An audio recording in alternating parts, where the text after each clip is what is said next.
Welcome back to the channel. Thank you so much for joining me here as we dive into more 28 years later, The Bone Temple.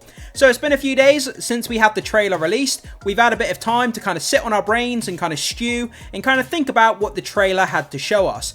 There were so many different things, there's so many questions that get raised from this trailer. It was absolutely bonkers. It felt a lot more visceral than the first movie did. The Jimmy gang looked crazy. I mean, everything going on with the relationship of Samson and Kelson. There's so much here to get to, guys. So I've raised what I think are the most important points of the trailer. We'll go through, we'll speculate, we'll theorize, we'll talk about it, discuss it, break it down. Bear in mind, I'm a fan like you guys. I don't have all the answers, but I think it raises a lot of questions and a lot of talking points, which, like I say, we'll get into in this video.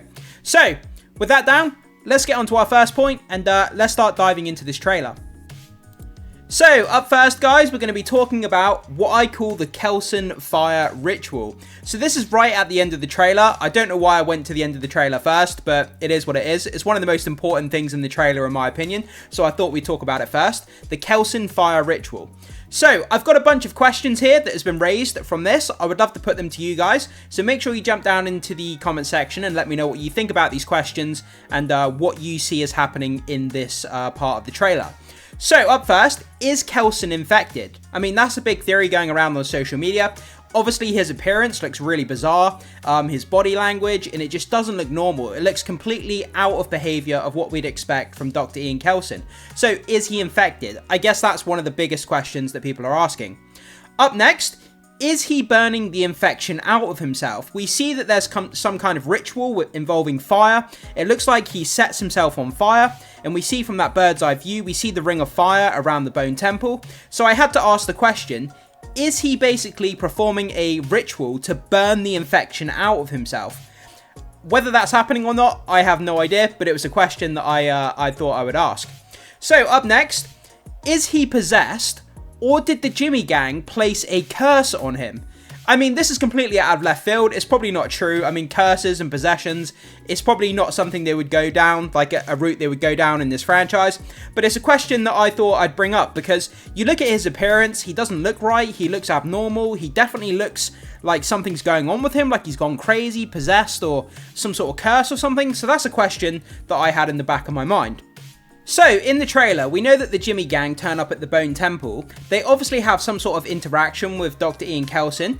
Did they poison him, somehow turning him mad? Did they drug him? Did they poison him? Whatever may have happened, obviously, again, he doesn't look normal. And the fact that he could have been poisoned or turned crazy somehow by some drug in a drink or in food or something like that. Okay, and it brings me on to my last couple of questions here. If he's infected, is he like basically performing a ritual to burn himself alive? Is he committing suicide? Like, he knows he's infected and he's going to die. So does he choose to basically commit suicide by fire? I'm not sure they would put that in the trailer, but it's it's a question that I had. And lastly, is this just a complete diversion and this isn't actually Dr. Ian Kelson whatsoever? It's someone who looks like him. And basically the trailer is trying to throw us for a loop. They're trying to set up the fact that it looks like it's Ian Kelson who's infected or gone crazy, but it's absolutely not even him. And it's a massive diversion. That could be something as well. Okay, so up next, let's move on to this. In the trailer, we saw a pre-virus flashback. It was pretty damn quick. We saw that kind of train full of people pulling into that train station. I mean, blink and you kind of miss it. But it brings up the question, are they going to be showing more flashbacks in this movie? Will there be more flashbacks to fill in the time leading up to the virus outbreak? This is something that fans have wanted for a long time. A lot of you guys who left comments on other videos have been asking and saying, are there going to be more flashbacks? We want to see more time and lore and backstory filled in between this new trilogy and what happened in 28 days and 28 weeks. We want more of that kind of pre-virus story just to fill it in, give us some more meat on the bone and a bit more understanding about some of these characters and what happened to them before the virus outbreak happened. And it looks like they're going to give us one of those scenes. Whether we're going to get more or not, that's up in the air. But I just thought it was cool to kind of talk about this pre-virus flashback that we saw on the train. So, moving on to Dr. Ian Kelsons Backstory, we get that rather sad scene in the trailer where we see the lighter flick on in the darkness and it reveals this kind of underground, almost kind of like military-esque style bunker where Dr. Ian Kelson is living in isolation by himself.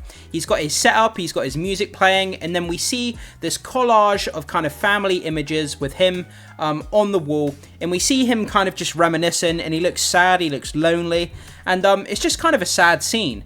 And it raises some questions about where was he when the outbreak began? You know, what was he doing? How did he survive? And just kind of filling in those that backstory and that lore about when the virus broke out, how did he survive, and kind of what happened to him. I would love to know, love to fill that in.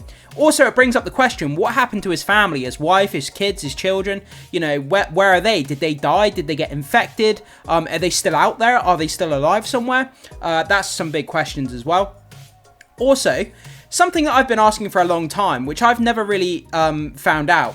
Where did he get the idea or the inspiration for the Bone Temple? Is there something in his previous pre-virus life that he used to, you know, was he interested in like archaeology or history or something like that that gave him the inspiration or the idea to build the Bone Temple in the first place? There must have been something that planted that idea in his head. Also, a question, why has he chosen to live alone, isolated from other members around the UK? Why is he by himself? Why does he not live with other people?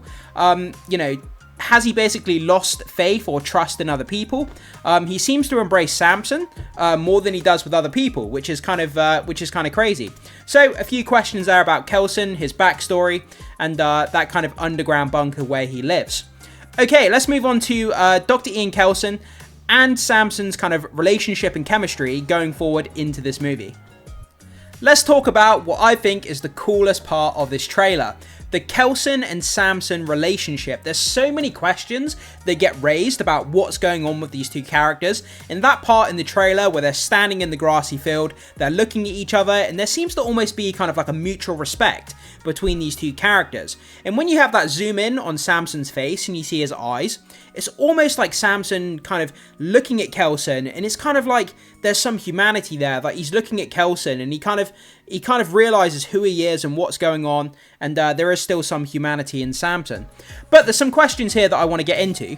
So, did they know each other pre-virus? That's a big question that I have on my mind. You know, whether they were like family friends, whether they were family related. Someone asked me in the comment section the other day, are they father and son? And I was like, whoa. I had to stop for a second and I was like, that's a crazy question I never even considered. I don't think that's true, but I mean, that's a crazy idea. Could you imagine that twist coming up?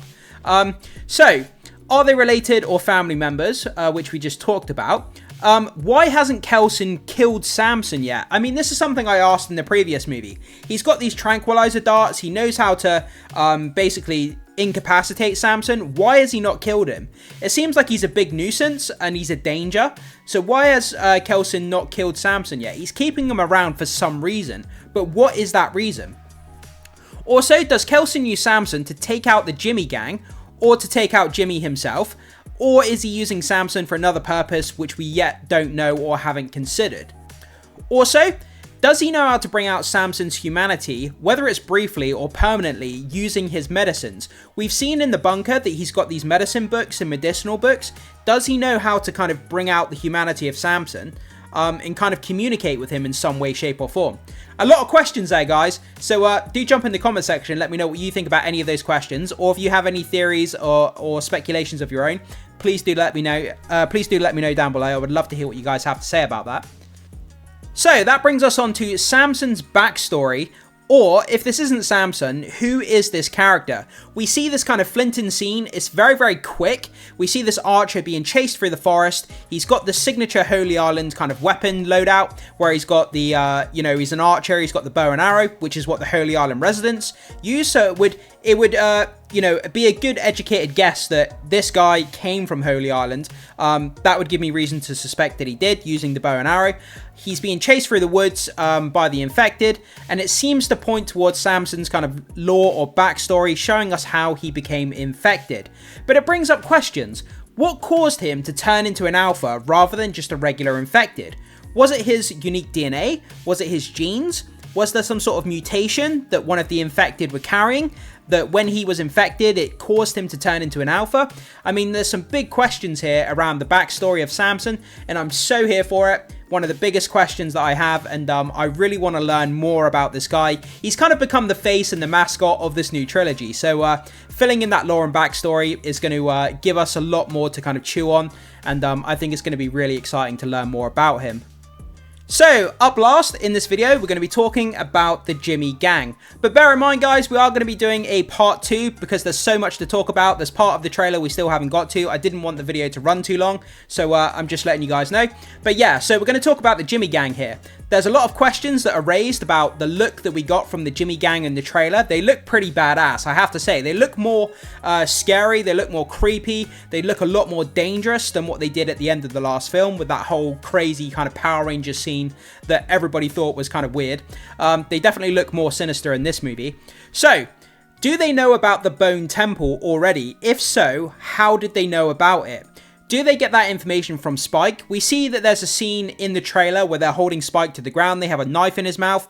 I mean, are they interrogating him for information? Did Spike reveal where the Bone Temple was? Did the Jimmy Gang already know about the Bone Temple before they came across Spike? So that's kind of big questions about them if they knew about the Bone Temple. Also, the fact of the Bone Temple, what do they actually want with it? Is there something at the Bone Temple they're seeking to do? Is there something that they want there? I mean, what are their larger objectives? What are they trying to achieve? There must be something they want. Obviously, in this world, there's no monetary value to anything, so they're not looking for money or riches or anything like that. So they must be after something, but what is it that they're after? They're trying to complete some sort of larger objective here. So, that brings us on to these creepy masks that they revealed in this trailer. Why are they using these masks when they're torturing those civilians? What is it about? Is it purely just a sinister, creepy thing, just to make them look badder than they actually are? I mean, you remember back in the medieval ages when you have like a torturer, and the torturers in the medieval age, they would wear those creepy masks when they were like beheading people or torturing people. And it kind of makes me think about that, those kind of medieval torturers. So the masks are creepy. Do they serve a purpose? Also, Spike is now in the Jimmy Gang from what we saw in the trailer. You know, did Spike join through his own will? Did he choose to join the Jimmy Gang? Or was he forced into joining the Jimmy Gang by the other members? You either join us or we kill you. Or did Spike say, no, I like your gang, I want to join? That's a big question that we have to go forward into this movie. And finally, it brings me to this question here. So, now that Spike seems to be in the Jimmy Gang, will he betray them at some point, or will he become completely corrupted and become like the worst one of the lot? Then in the third film, or potentially in this film, maybe he comes face to face with his dad again at some point, but he's completely corrupted at that point. So we have a corrupted Spike facing off against his dad. Obviously played by Aaron Taylor Johnson. I mean, that would be a mad scene. Corrupted Spike and his dad, and there's some sort of like fight. That would just be insane and crazy. But that's some of the questions I had about the Jimmy Gang and obviously Spike's involvement there. So there's a lot of questions around the Jimmy Gang, but they definitely look a lot better in this trailer than they did at the end of the last film, that's for sure. So guys, that brings us to the end of this kind of breakdown for part 1. Like I said, we are going to be doing a part 2 with all the other parts of the trailer we haven't yet got to. There's so much more to talk about here. But guys, there's a lot of questions, a lot of content, a lot of craziness that happened in this trailer that we discussed here. So if there's anything that you want to talk about in the comment section, leave your thoughts, your speculation, your comments, your theories, anything else, guys. I would love to hear what you guys have to say about this. I'm sure you'll have a lot of opinions. Whether you like this trailer, whether you hated what it had to show you, your comment is just as valid. If you didn't like this trailer or did like it, it doesn't matter. I still want to hear what you have to say about it. So jump down below and like I say, leave your thoughts there. Make sure you hit the like button before you leave, guys. Consider becoming a subscriber if you haven't done so far. It goes a long way to supporting the content, so I would really appreciate that. But most importantly, hit that notification bell so you don't miss out on any videos that we have coming to the channel talking about this movie as we get closer to the release in January of next year. You don't want to miss any of that content. And as always, thanks so much for being here. I will see you guys in the next video.